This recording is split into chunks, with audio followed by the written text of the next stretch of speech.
Hello metalheads, hope you're all doing well. Today I'm actually going to leave my guitars alone and try something new.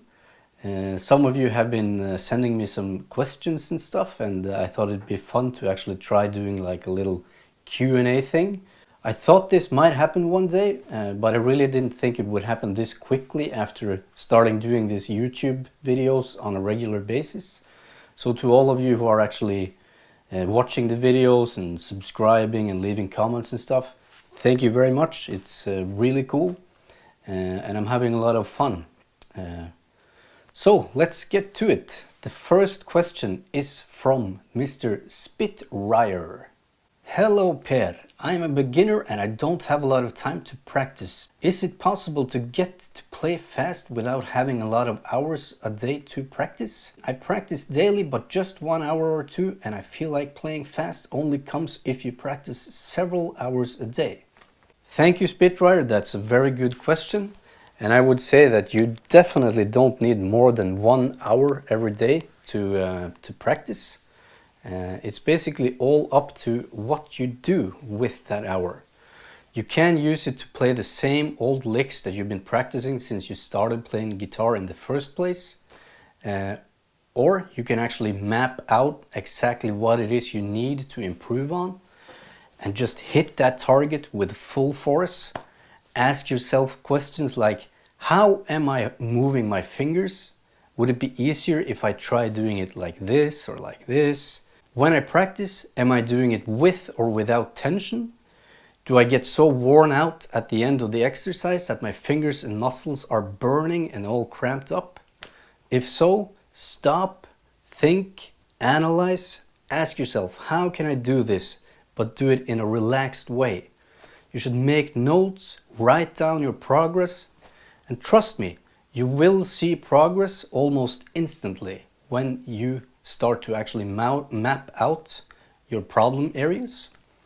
You should start slow and speed will come eventually. You just have to trust the process and results will come. But before speed, you need control.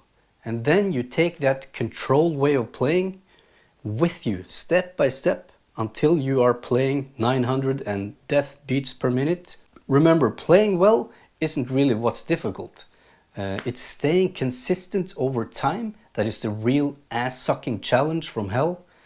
And when you finally get to where you want to be, you need to maintain your skills and stay in shape. Playing challenging stuff on your guitar is pretty much like any other sport. Like me, whenever I have a break from playing live shows, I go into this lazy mode.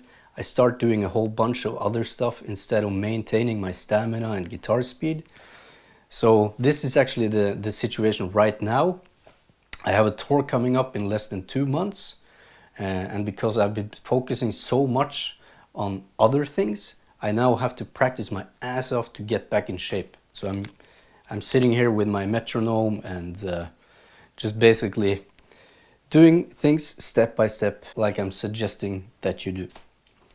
Thanks again Spitryer. Next question is from Dupree Guitar. Congrats on the great sound and great songwriting on the album. I'm really impressed. Thank you very much. That's very nice of you. Can you give us some information about the equipment that was used in the studio? What amplifier you guys use, live or home? Any endorsement deals? Cheers from Germany. So far, all the Vredehammer albums have actually been mixed and mastered without the band present in the studio. And this is mainly because me and the band, we live really far north. And we don't have a lot of studios here. And some people in the band actually live in other countries. And this means that it's really expensive getting us to the studio. And this is of course something that our record company needs to think about. Should we get them there, should we not? And we kind of agreed that it's better to get really good studio technicians that we trust will do a great job with the albums. So we basically just send clean DI signals to the studios and let the technicians decide what equipment to use. And honestly, I've never really been interested in equipment and amps and stuff.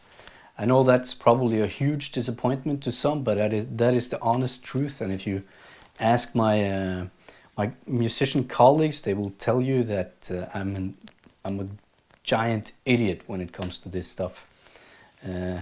I always just found something that I think works, and I stick to it. So to answer your question, I think that the guitars for the albums are done on Mesa Boogie amps, but I honestly don't know this for sure.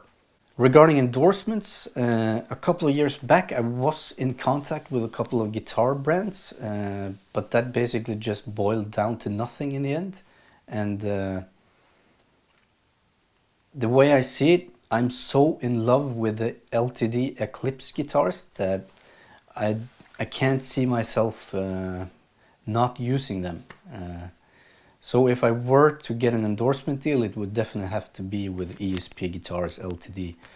They are so easy to play, and they sound good, and they rule. Alright, so I think this is a good time to stop. I'm very new at this. I hope it didn't suck too much ass. Keep sending questions. This was a lot of fun, and I would love to do more of it. So see you soon. Bye bye.